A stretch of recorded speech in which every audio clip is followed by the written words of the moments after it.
Welcome back, ladies and gentlemen, boys and girls, children of all ages, to Dynamo's Dozen, the podcast that we bring you each and every single week, where we talk about whatever may be on our minds, from pro wrestling, sports, entertainment, music, movies, muesli, fresh shocks and jocks, and everything in between, never forgetting the talc.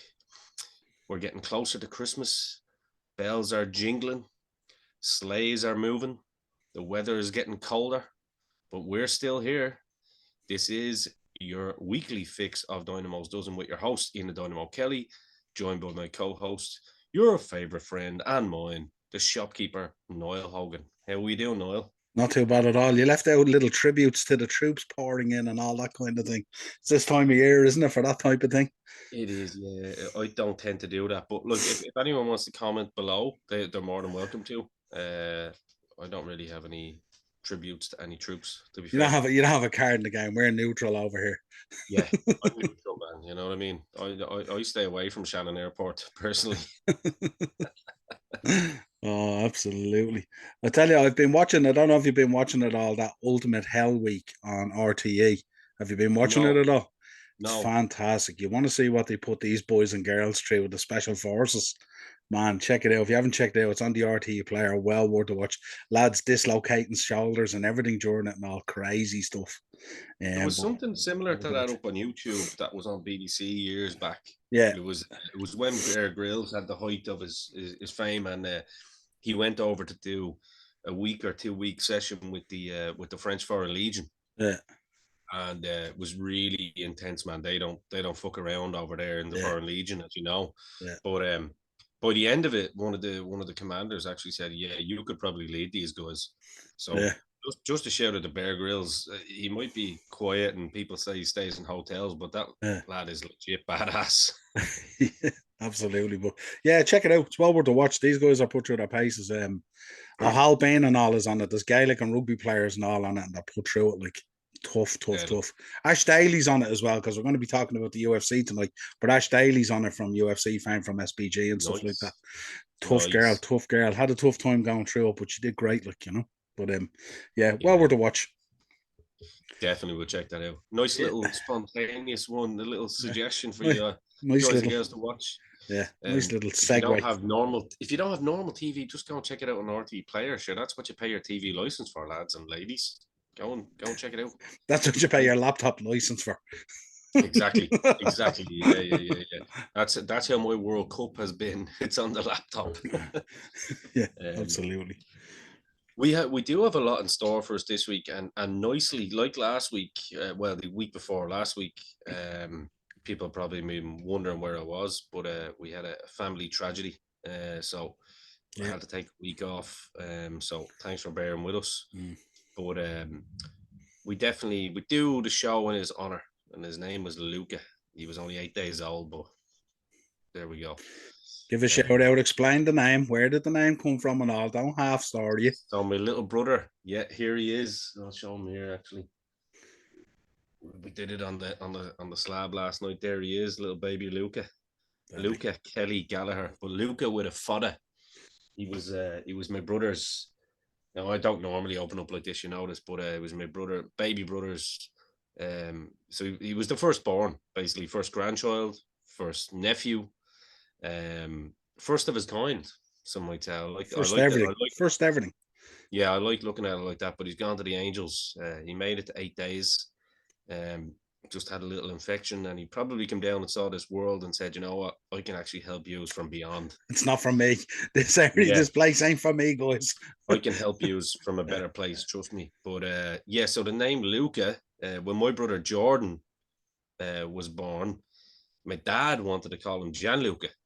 Obviously, Gianluca Vialli. Um, but obviously, stepmom Debbie wasn't having any of that, and he was like, "What about Luca?" Blah blah blah. The rest is history. Jordan and Katie decided to call him Luca, with a fodder over the U, which I think is really nice, just to make it Irish. Yeah. And that's what his name was. So he was great, great. Excellent. So yeah, Excellent. we had a week off. So thanks for bearing with us, and thanks for everyone that reached No out bother. to myself and the family. Been a tough week, Mm. but it's shows like this that get us through. Do you know what I mean? So Absolutely. I'm looking forward to it. And I know I'm going in cold today because we had good feedback on the last show where I didn't really know a lot of the stuff you were going to bring to me, which was cool. So I think we're going to do that today, and we're going to talk a little bit about UFC and obviously pro wrestling news and stuff like that. So, Yeah. Niall, Yeah, to save absolutely. me from tearing, I'll let you. Yeah, absolutely. Yeah. I wanted people to know where the name Luca came from. Like it's Yeah, very, very because it's cool. cool, isn't A it? It cool is cool. story. Yeah, It absolutely. And is. It is. yeah, shout out. We'll always be thinking about him. So Yeah. let's get into so yeah, I find kind of when pro wrestling kind of lets you down from a news point of view, in slides the UFC and gives you plenty to talk about. So it's not too bad at all. And boy, did the UFC explode over the last 4 or 5 days in relation to this stuff. And we're going to get talking about that. But first of all, we'll announce WWE have announced their UK tour coming to Yeah. I wouldn't say UK tour because it's coming to Ireland. It's coming to Dublin the 29th of June. WWE Live is Great coming. American Bash live on pay per view. Yeah. Yeah, yeah, absolutely. The reason I say that is because WCW year June was always Great American Bash month. So Absolutely. So, yeah. So tickets, pre-sale tickets. If you're with the good folks at Tree, you'll get the pre-sale tickets tomorrow. Otherwise, the general sale is on Friday. So yeah, just to let you know about that. Good to have them back. We have missed them. It's been 2 or 3 years. A number of yeah. shows have been cancelled because of the C19 stuff and all that. So it's good to see them back touring and stuff like that. And I'm sure touring is a real fun time for them, experiencing different countries and cultures and all that kind of stuff rather than Good for our own boys and girls to come back as well home and perform in front of their own crowd. yeah. So yeah, just thought I'd announce that out there. But I'm gonna start off with Milkomania himself, Kurt Angle came out this week with something that I'm sure will shock you and said that he was actually supposed to win at WrestleMania 19, but he didn't because they knew he had to go for the neck surgery. So they had to pass the torch, as they say. Now, I know if you know the background to this, WrestleMania 19, the story that's gone around for years is that he was there to put the young guy over and send Brock into the stratosphere and all that kind of stuff. And Brock nearly sent himself into the stratosphere, if you remember the match. But yeah, he said he Well, he came. nearly put himself into the fucking core of Yeah, the I'm earth. talking mind wise. Yeah, yeah, But 100%. but yeah, Kurt came out this week said he was supposed to win the match, but obviously because of surgeries that were lined up and the neck injuries and stuff like that, they decided to go with Brock. Thoughts on that one? I don't like. Yeah, I mean, I could believe it. I could believe it. I mean, Kurt was majorly over at that point in time. Yeah, I mean, it was one of his best years for work as well, yeah, up until he went to TNA. But it was one of his best years for work in WWE. That's when he started getting that really kind of a. That would have been right around the time when he was getting that real aggressive Kurt, wasn't it? He was yeah. wearing the ankle boots and the, Team Angle. Yeah. yeah, man. But He he was was coming out. He was coming out in that velour jacket. Remember the velour velvet ah kind of Olympic with the jacket? So, hood up. yeah, Yeah, yeah, very yeah. very cool. Yeah, Yeah, I'd say that would have been the year that he probably could have. Well, he probably could have fought in UFC at any point in his career. The neck might have given him shit, but listen, this mm. lad won a gold medal with a broken freaking neck, so I Like, don't put that in past that man. But no, Kurt, yeah, especially these days, he's not really a bullshitter. I could see talk in the office that probably was the way that they were going to go, and uh, yeah, I could believe that. You know what I mean? mm. It's a pity that the match is only known for the kind of. And I don't like using the word botch. You know that. It was just a fraction, wasn't it? Just Just a a fraction. It fraction. was it was only a fraction, and it was still impressive. Like it was It fucking. was it was just Kurt Angle rib 3 and 4. That's all he was out by. Yeah, yeah, it was like poor old Kurt got the brunt Yeah, of it more than anyone. But I yeah, mean, if you go back and watch that match, it was actually a hell of a match. It was a great match actually.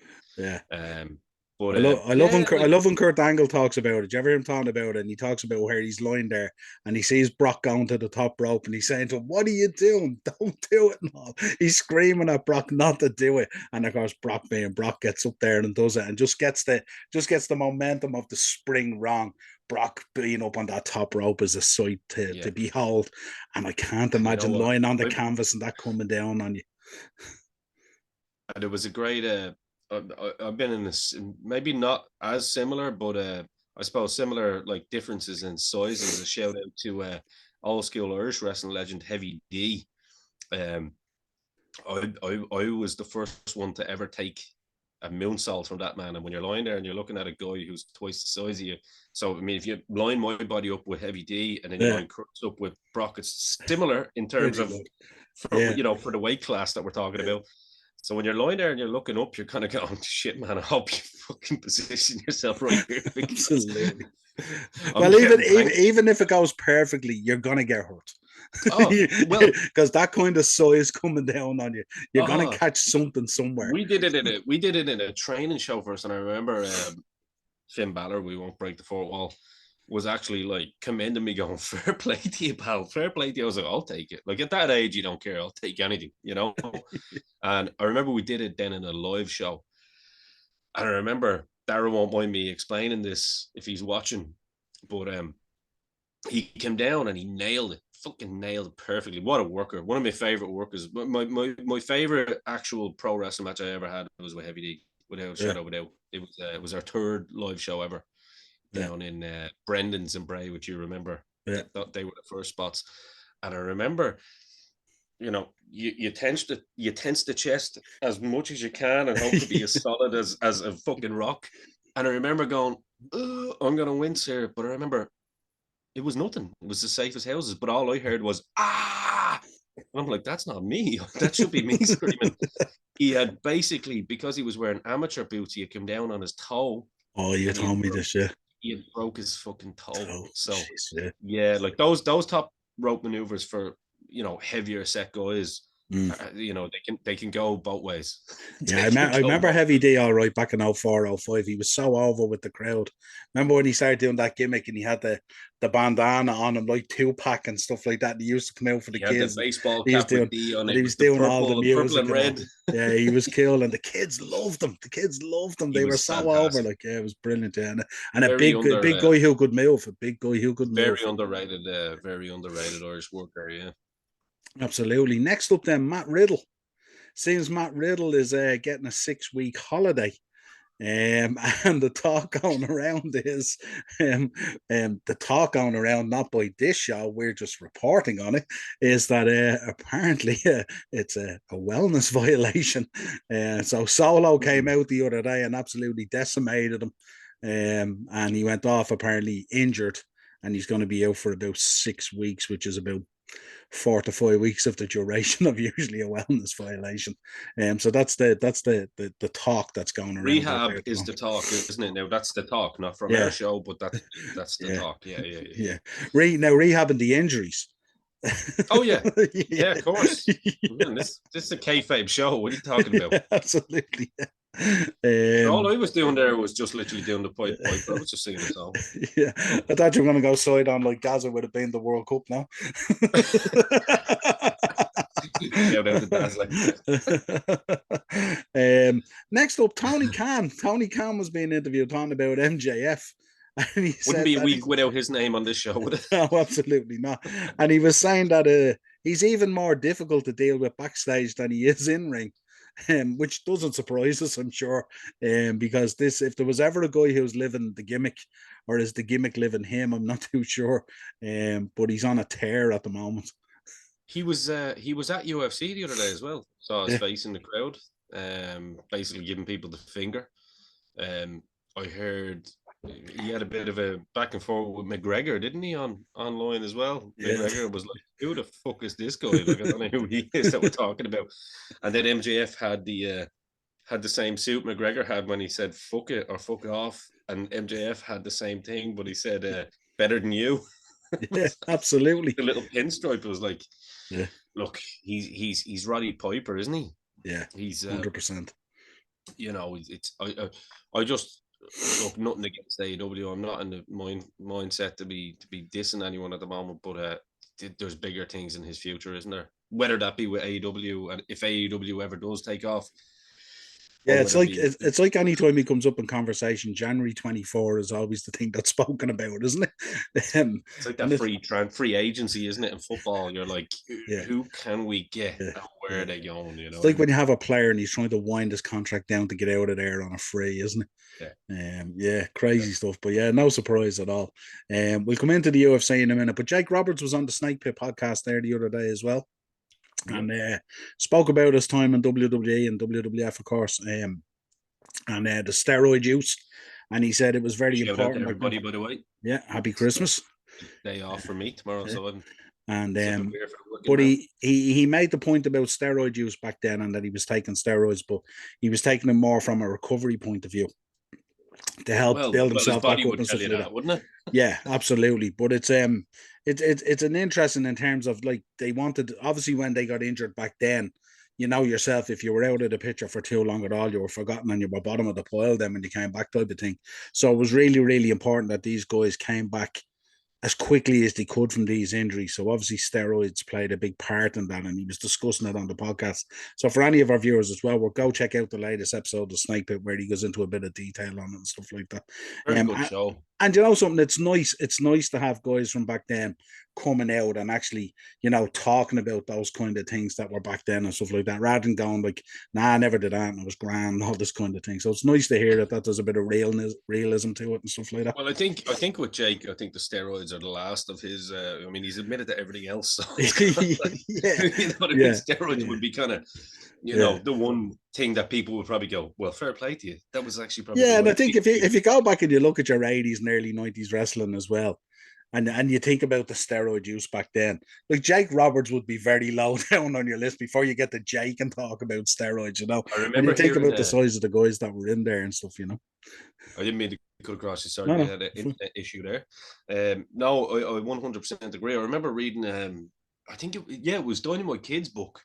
You probably remember the story where he was saying that Piper had come up to him and said, like, "Look, I'm getting off the gas. That's just not for me anymore." Because it's mad when you look at Piper gassed versus Piper not gassed. Yeah, They all, because they were taking that good Diana Ball stuff, yeah, which was pure water weight. They just had that big neck yeah. and that big jaw.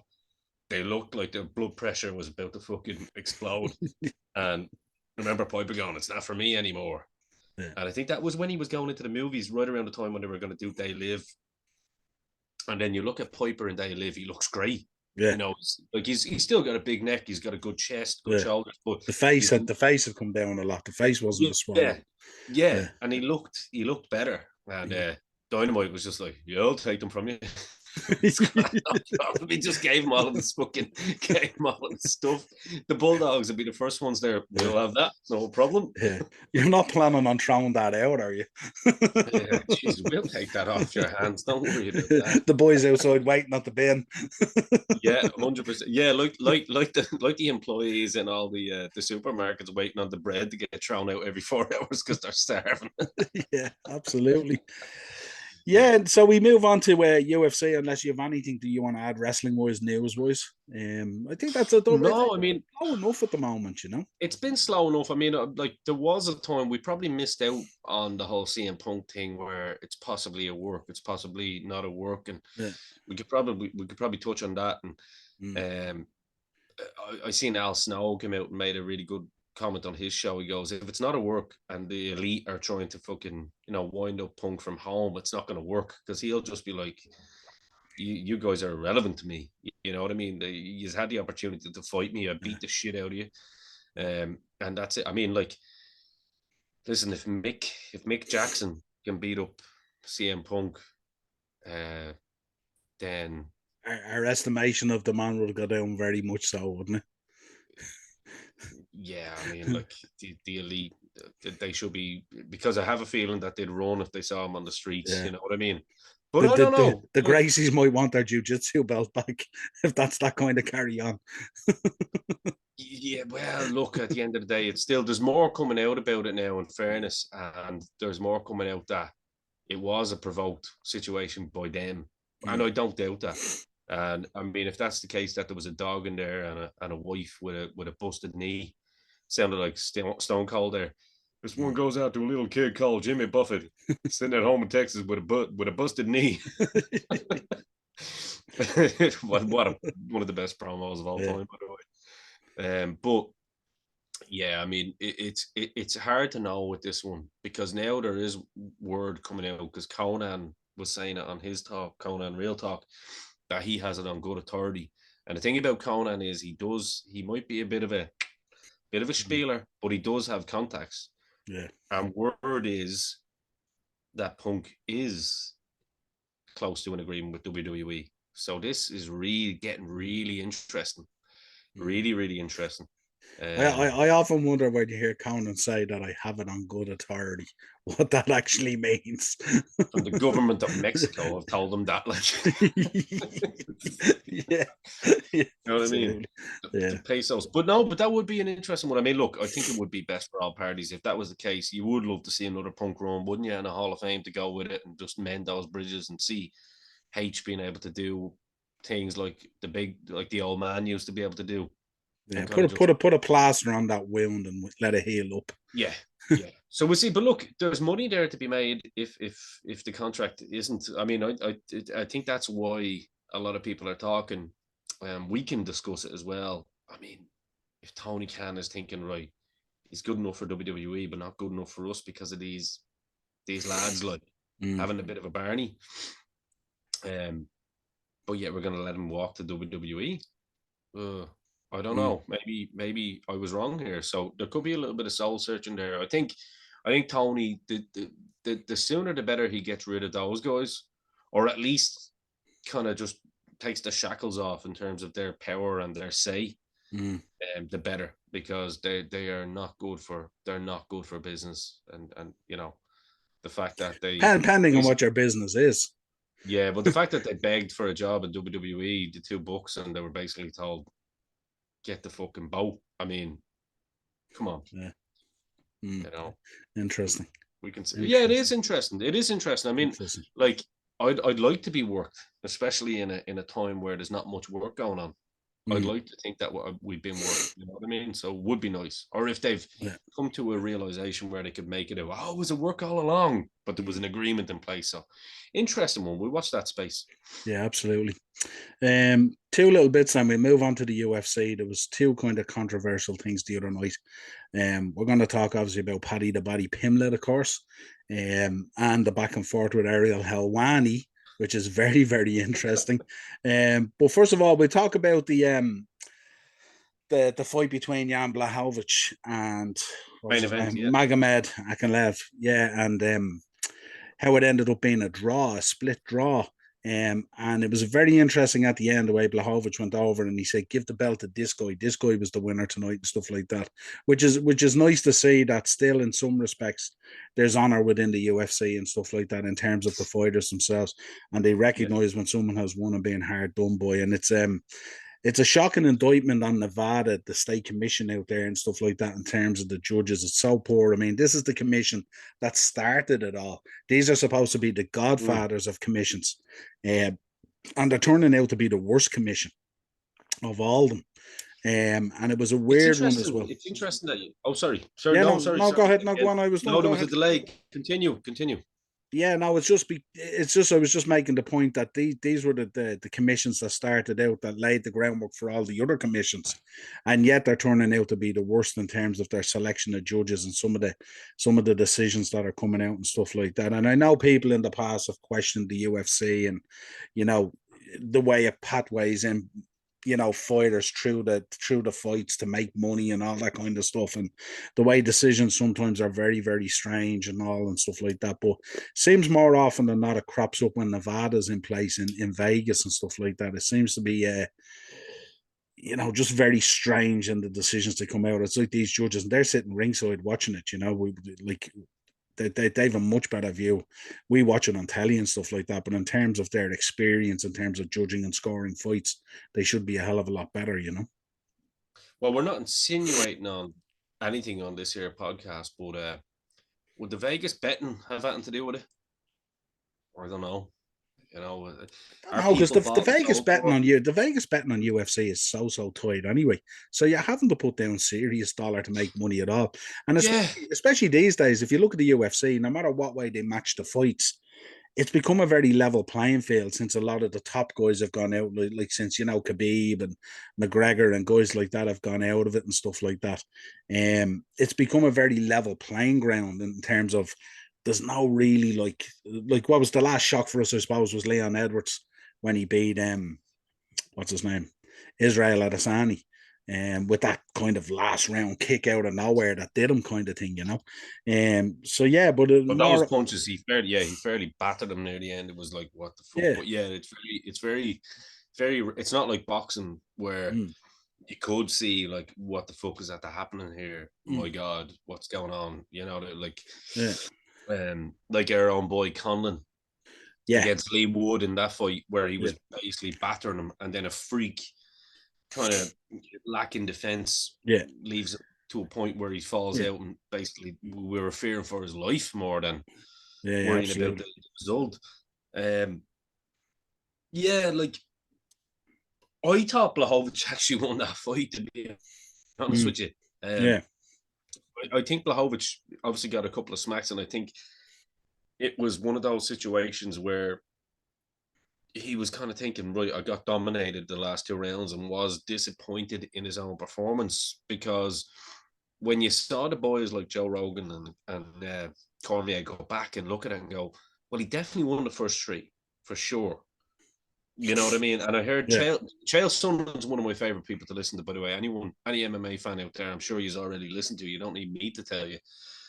His podcast is fantastic, but he done a whole deep dive, like a live reaction after it, Mm, and he said he went back and watched the fight, and he said without a shadow of a doubt, in his mind, Blachowicz absolutely won those first three rounds because I mm. mean, Anke, I can't pronounce his name either. Ankaev, I can't say it, but Ankalev, yeah, Ankalev, I almost got it, yeah. yeah. But you know, I mean, he's a true fucking warrior. How he even kept going. I mean, Mm, those Dagestanis just are warriors. Like, you know what I mean? mm, That anyone in that could be. And you remember his coach in the corner in between rounds was like, mm, "Don't be fucking messing around." He mm, was like, "You need to kill this guy," and you're like, "Whoa, okay." mm. I'm expecting a fucking bazooka here in fucking Yeah, round five if it goes here. yeah. Like, but it was it was very dominant the last two rounds, and then you could have went. Now I'm not. I don't think Blahovic won it by a landslide.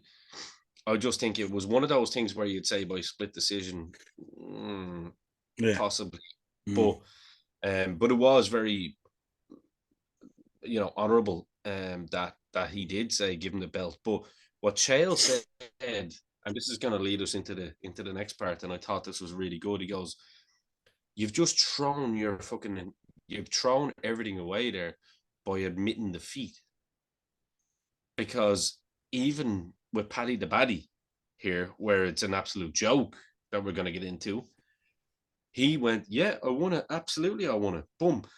Automatically, you're changing people's mindset. Well, maybe he won it. Especially to the average fan who wouldn't really kind of go back, say, and rewatch the fights again, Mm. and maybe kind of mark it down themselves, or for the experts, so to speak. Whereas Blahovic kind of was like, well, you've already lost now because you've admitted that you've lost, you know. Whereas this one, I don't think was as near, not even as clear cut as the Paddy the Baddy one. Yeah. I think So so. yeah, it I was an think interesting, sometimes, interesting yes. take. I think sometimes what they do is they say that sometimes it's the later rounds that can influence the scoring and stuff like that. Exactly. It's weird because each round should be taken on its own merit, really, especially when it goes to a decision. But it seems to be it's heavily weighted towards those latter rounds and stuff like that.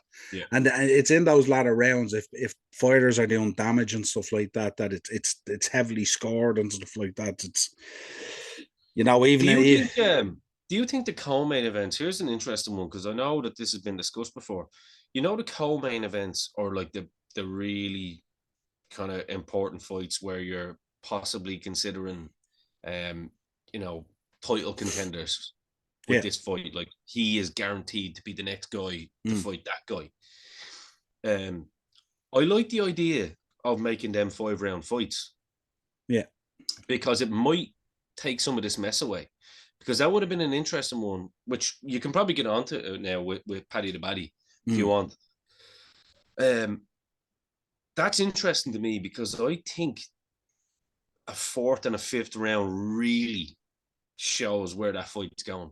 Do you know what I mean? Because yeah. I think I don't think Paddy the Baddy had anywhere to go after that if it went to another round.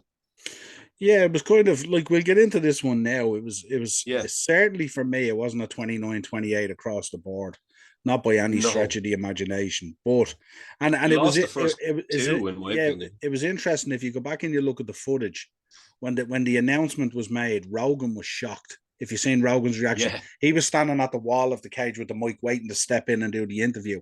And he went, he couldn't believe it. And then I don't know if you've seen Dana's reaction. Dana was down on the floor facing a couple of guys who were dressed up like Paddy the Baddy with blonde wigs on them and stuff like that. And when they announced Paddy as the winner, he kind of went, he was he happy walked to, out. yeah, Did you notice that he walked yeah, out?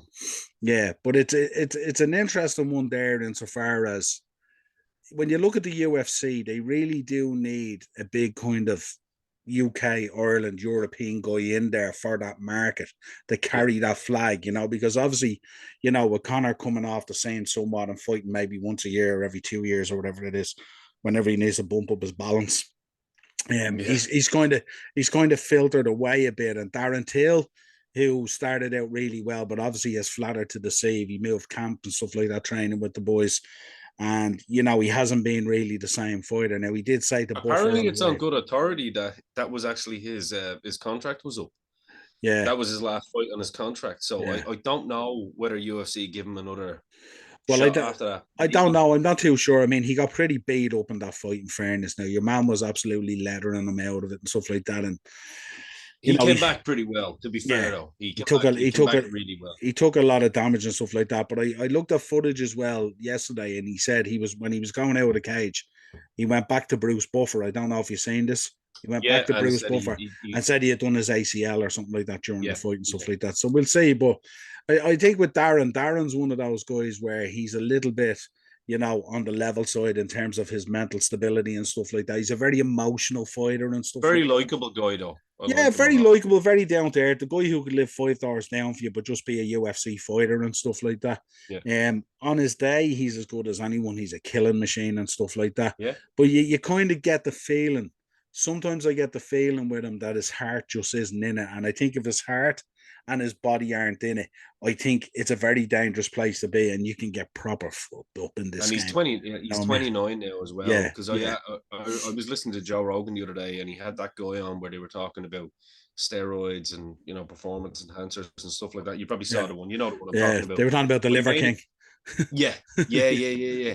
But he made a really good point, and he said like depending on the fighter, like unless it's a freak, your Mm, peak years are usually say from about 25 to 30. yeah, Darren Till's getting into that peak yeah. years now because he maybe peaked too early. Mm, And you're like, okay, well, what's next? McGregor's a freak because he could come back yeah. and beat someone because obviously he's been announced now, hasn't he? Fighting. Oh God, Dana mentioned it on the presser. I can't remember who it was, but Chandler. I think he may have mentioned Yeah, there's Chandler. a there's a fight there's a fight lined up, I think, for June or something like that, and he's due to Yeah, go back into the USADA pool, I think, around February or yeah, something like that. yeah. So I think Mike Um, Chandler might be the one. Which that's a great fight, man. That's a great yeah, fight. Chandler and McGregor, like that's yeah, I'm all in on that. But going back to the Paddy the Baddy situation, like you know how big a boxing fan I am, and I'm looking, you're going, just keep your fucking hands up, pal. Like he was getting tagged, he got tagged something. Now, credit to the kid for his chin. His chin yeah. is absolutely phenomenal, and his work in terms of how he cuts weight is, you know, I don't know how he whatever he does it. does.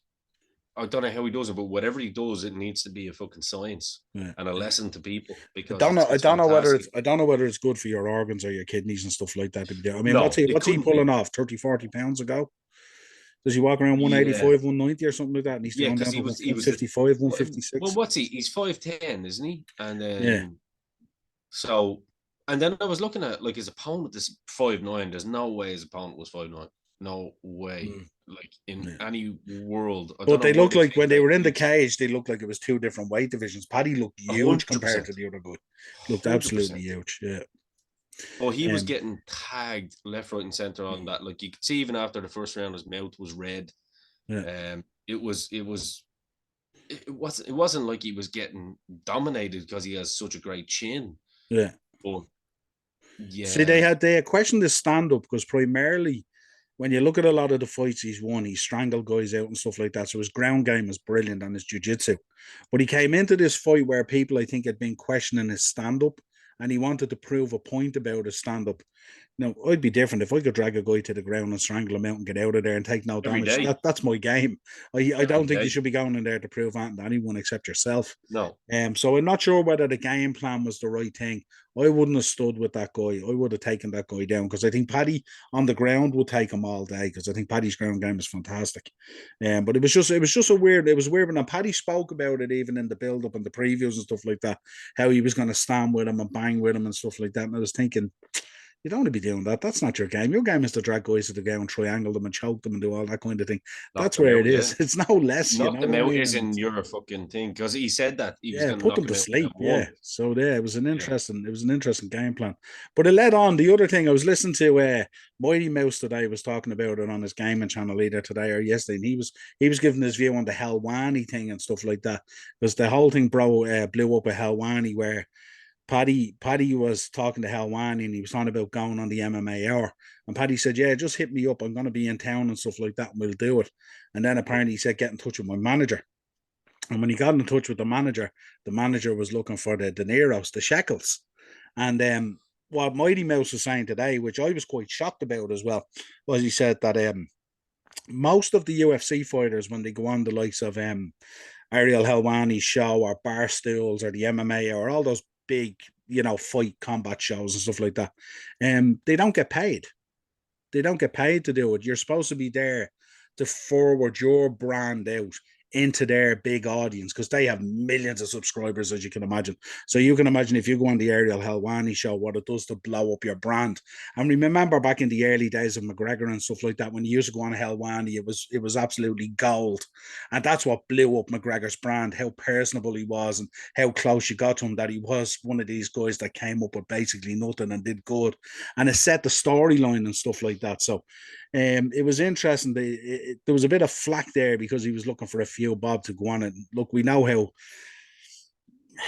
could you say how established how Ariel Helwani is in terms of MMA fighting and stuff like that, in terms of podcasting and content and all that. I mean, he's one of the goats of this kind of thing. So for it was taken in bad taste that really this guy will be rocking up looking for a few quid to do it and stuff like that. Now maybe the landscape of fighting has changed since Mighty Mouse and those guys were around and stuff like that, but certainly sounded interesting. I'd like to chime in on that as well, but I think it was a little bit stupid and talking about how he hates journalists because Chael Sonnen came out and said, well, I'm a journalist now. Yeah. He goes, I'm a journalist, but I was also in the cage and I'm the fucking guy that made this possible for you. You're stealing my gimmick. Yeah. That's basically, he was kind of saying, this is my gimmick that has been passed on to McGregor and passed on to you. And he was basically saying that if me and Connor could get you into a room, we basically say, look, don't be an idiot here. Yeah. You're barking up the wrong tree because obviously Dana White is going to feed into his ego and go, yeah, you're right. That guy, Iwani, he's a fucking asshole. But Dana White hates anyone that doesn't, agree with his fucking narrative. You know what I mean? Yeah. Iwani can make it or break it in a lot of ways. And that's essentially what you're saying. It's the same as the Newcastle guy. Is he the Barstool guy? The big Newcastle. No, you're the True Geordie. True Geordie. Yeah, well, he's also big in that sense. And he even said it. He was like, it's a bit of a silly narrative because basically Hawani was a very shrewd man, came out the other day, and you've probably seen the clip. He played the voice note of Paddy going, oh, it's your mate here. I'm going to be in New York if you want your favorite guy on blah, blah, blah. So he's been kind of caught in a lie here. You know what I mean? Like, because at first I was like, Hawani is obviously acting the dick, but that's usually the UFC narrative. But Hawani's obviously defending his character here on this and going, well, no, actually, him and his manager both hit me up. And I was like, well, I don't actually have a slot here because I'm not going to be where you're going to be, etc., etc. So I don't know. I think Paddy's he's done it. It's 50-50 for him here. He's kind of made a little bit of a mountain out of a molehill here. I think, if you will. It's an opportunity missed, isn't it? Really, it is. It is because especially when you're trying to establish your brand and you're trying to connect with an audience, and instead of being, a big deal in the UK or a big deal in Liverpool or a big deal in the European fight scene and stuff like that. You're trying to become a global brand, like what happened to Yeah, McGregor and stuff like that. And I think what you have to do is you have to do a lot of these shows and put yourself out there and connect with a fan base and be that guy. yeah. But it was an interesting one in terms of the decision as well. I mean, McGregor came out. McGregor came out and congratulated him on it. And other fighters obviously came out and questioned him on it and stuff like that and all, So it's Well, interesting. McGregor's probably looking for that fight. You know what I mean? Yeah. But there's a dangerous one for you now. Mm. Anyone like McGregor, like a sniper, or anyone of that ilk, will be looking at Paddy going, he's easily clipped. And to be fair, if you've got someone with more power, Mm. you're not going to be taking those left ones onto the chin for too long, are you? Well, you can be guaranteed in his next fight, he's going to take it to the ground and do what he normally does. He's not going to want I to be hope so. standing with people again. He's obviously, I'd imagine he's learned from his this last fight, I'd say, because it was touch and go. And you know yourself, a bad performance in there or a bad decision can make or break in there in Dana's eyes. If he loses that fight the other night and that guy beats him and stuff like that, he goes back to the UK, he's licking his wounds, he got it wrong, and then the questions start to appear, and then you start questioning yourself, and that can feed into future camps or future training, whatever it is, and then you go on that slide, and that tends what happens to some fighters and stuff like that. So it's really Yeah. important when you're at that age and you have that wave going that you present yourself in the best way possible, and you do as much media as you can and gain that following and all that gains that momentum that brings you to the big money, basically. And that's ultimately what these guys are in for. I know they all love martial arts and the honor of it and the fighting and all, but at the end of the day, you want to earn enough money to make sure you can look after yourself for the rest of your life. Yeah, don't be looking for a grand payoff to do an interview. Yeah, Like, yeah, that's like literally build your brand that yeah, way. Like yeah, these guys can make or break you, and that's yeah. essentially what's happening now. So, Mm, yeah. yeah. Anything else? No, that's everything I have in terms of the UFC. I just thought it was good to have a chat to it and just open up a little bit because, as we said, wrestling is just a little bit quiet at the moment. There's a few bits going on, but nothing major. I did have a look back into our history of wrestling, and there's some interesting ones I this knew you'd week. have something here for Yeah, me. yeah, and we always have, of course, our notable birthdays at the end as well. Some Mm. interesting ones there as well. But we start off 1989. Um, WWE this week taped the match that was included in the movie for No Holds Barred. So shout out RIP to Tiny Lister, of course. I was supposed to meet him a Ah, couple of years ago. And again, C19 shut that down and then he sadly passed away. I was really looking forward to meeting the guy because I was a big fan of No Holds Barred and I was a huge fan of the me too. Friday Me too. movies as well and stuff like that and all. So By the way, shame the that new happened. figures are pretty fucking awesome, right? Yeah, From a that Mattel Rip'em set, perspective, yeah. The Rip'em and they set, yeah. have it like done like a VHS. Yeah, Ah, it's like a VHS box, a VHS type box and ah. all. Yeah, it's really, really cool. Yeah, They're absolutely. not for the kids. They're literally for No, us. no, no, no, no, absolutely. Yeah, yeah. Dazzler knows what we're talking They're about here. beginning to understand our market. They just released another Yeah, set as well with Hogan and Terry Funk, so they're definitely beginning to understand their collectible market as opposed to yeah. the kids. Yeah, They're um, watching what NECA are doing over the other side and going, yeah. nostalgia sells. Yeah, This makes sense. absolutely. Yeah. Up next is 1990. The AWA World Heavyweight Champion Larry Sabisco, of course, surrendered the title when he had signed for WCW.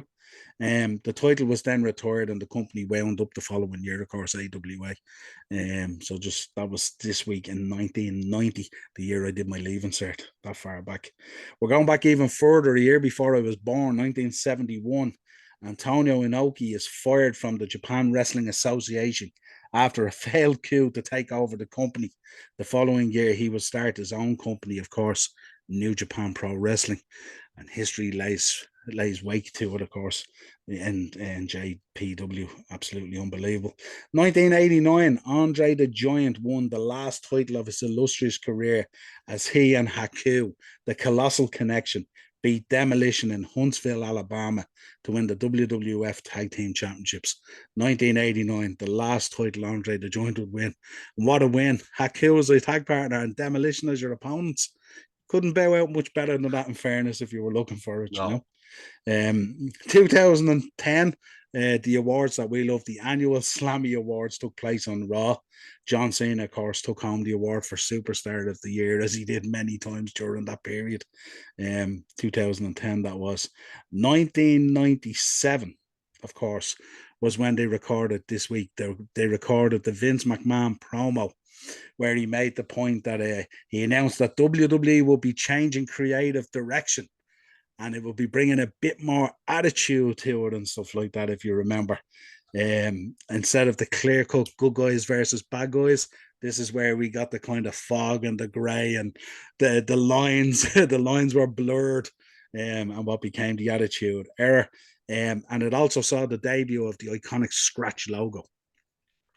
So that was 1997 this week. 2013, after a long contract impasse, AJ Styles left TNA. They'd been dicking him around on his financial contract and stuff like that. And off he went. He had been with the company since 2002. But they sent him out the door. Basically, they couldn't agree on a contract. And of course, the rest is history. I think he went off, did a few shows in Japan and stuff like that. And then, of course, found his way to WWE, where he's been absolutely exceptional since then. And dare I say, phenomenal. Some might say. Absolutely. Yeah, absolutely. 2014 this week, we got the 800th episode of WWE SmackDown. 800th episode of WWE SmackDown took place in Grand Rapids, Michigan. And the main event saw Dolph Ziggler retain the Intercontinental Championship against Seth Rollins. A worthy main event. Two guys who are absolutely fantastic. And then we round out with 1995. Mere days after being let go by WWE, Medusa, Alundra Bryce, rocks up onto WCW and drops the belt into the bin. That happened 1995 this week. What a moment in wrestling history. If you remember her Hall of Fame induction and stuff like that, you can't get away from that belt drop into the bin and stuff like that. It was crazy. Did make the point that she said she regretted it, but said she probably would have done it still again anyway. Most people would have turned around and said, if I could have hindsight, I wouldn't have done it. She made it very clear. Yeah, I probably still would have done it. Yeah, so interesting. For the right price. Yeah, absolutely. Some notable birthdays, of course. AEW's Eddie Kingston, 1981. His birthday celebrated this week. Sabu, 1964. Jesus. 1964 for Sabu. 20 years older than me. 1966, Ultimo Dragon. Celebrates it, of course. Then we're going back even further. 1952, the dog himself, JYD, the Junkyard Dog, would celebrate his birthday this week. Absolutely classic. What a guy. 1983, the French tickler himself, Rene Dupree, celebrates his birthday this week. I don't know if you've been checking out his podcast. It's a really, really good podcast with Paul London, but he is the laziest podcaster, Rene Dupree, you will ever meet. It's unbelievable to say. Shout out to the lads. You probably saw the show that I done with Morris. Shout out to the Cheap Heat Productions podcast as well. Go check them out. But yeah, they came at me looking for Phil Anselmo there recently. I was like, it's not gonna happen, lads. Yeah. Also check out Voice Tonight. Voice Tonight are going to be airing that documentary on Vince McMahon, The 9 Lives of Vince McMahon, or something like that. Morris has a little cameo part in that. A section of his podcast is featured in it. So congrats on that and stuff like that. Should be excellent. 1975, Trish Stratus. 1975, Trish Stratus. Jesus. Hasn't aged a day. Absolutely looks 9 magnificent. Years older than yours, truly, man. My 3 years younger than me. She's still in the wank bank. I said it. Absolutely. Mr. Monday Night himself, Rob Van Dam, 1970. 1970, 2 years older than me, 52. Wow. Still has it. And of course, we couldn't round out a show with 1964, the rattlesnake himself, Stone Cold Steve Austin, celebrates his birthday. 1964. No, 1964. 1964. Yeah. So he's what, 58? Is it? Yeah, and I'm 38, so 20 years older. 20 years older than you, and back in training, and potentially wants a match at Mania. Amazing. Wants a match at Mania next year. It's gonna happen, isn't it? Could we get Austin Rock in LA? Wow. Oof. You'd buy a ticket Now to you're see making me that. dream. You'd buy a You're making ticket me to see dream. that. Don't worry about the Rock versus Roman Reigns. We don't care who's the tribal chief or the head of the table. Give us Austin versus Rock. Yeah, I'm all in on that. And this time, instead of three people's elbows, we want three stunners. We want a reversal of what we got last time. Yeah, yeah. Get rid of that Hollywood elitist fucker. I'm sorry, I feel bad now. No, I can't say that about The Rock. I can't say that. I can't say that, really. I love him. Yeah, absolutely. It was interesting on that Rogan show you spoke about. The Rock came up in terms of this whole PEDS thing and stuff like that, and I was laughing. What was the comment that Rogan and your man made? If he pissed in a cup, the bottom would fall out of it, or something like Yeah, that. Something yeah. crazy, like And they were saying, when's he just going to admit it? Why would anyone care? He makes Yeah, movies. He Jim still can Cornette make got very movies. annoyed about this. Jim Yeah, yeah. Cornette, like, got very annoyed about this. And I was like, well, they're right. Like, it's not, he has, come on. Just Yeah. look at him. Yeah, blessed with good genetics, but come on. Yeah. They Good brought him up genetics actually. can only get you so far. They got Jamie, I think, to bring up a picture of him at the peak of his wrestling career. And they brought him up nowadays and they said that guy is not that guy. No. Mad, But it's yeah. the same as Tom Hardy in the movie where he was the UFC fighter. I can't Yeah, remember. Warrior. Yeah. Yeah.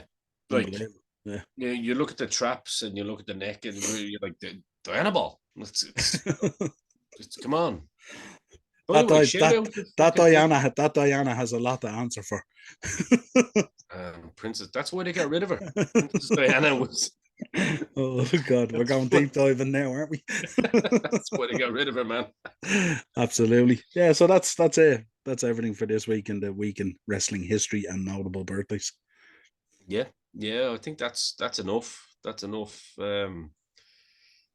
Yeah, it's been a pretty crazy week in MMA. I think it kind of stole the show, stole the headlines, but at the same time, we don't know what's going to happen. Like, we literally don't know what's going to happen in the world of pro wrestling next week. We never do. But one thing is for sure, we will be here to fucking comment on it, and that's literally Absolutely. that's what we do. And of course, always let us know your thoughts in the comments and like the video on the way out. Always like the video, very important to us. Yeah, please do.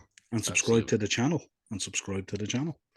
And let us know your thoughts on our socials as well. We are at Dynamos Dozen on Twitter, at Dynamos Dozen on Facebook, and at Dynamos Dozen on Instagram. I know on Instagram it's pictures, so can't really say a whole lot, but every now and then I'll throw an old chicken wing. It's like catchphrase, is it? Say what you see. Say what you see. Say what you see. Exactly. Say what you see. Let us know. Let us know in the comments. But Niall, it's been an absolute pleasure. Absolutely. I know you've got work to do. I've got a bed to sleep in. So until next time, ladies and gentlemen, once again, we thank you for basically putting up with us and putting up with our opinions, but we appreciate you for it. So until next time, we are over and out.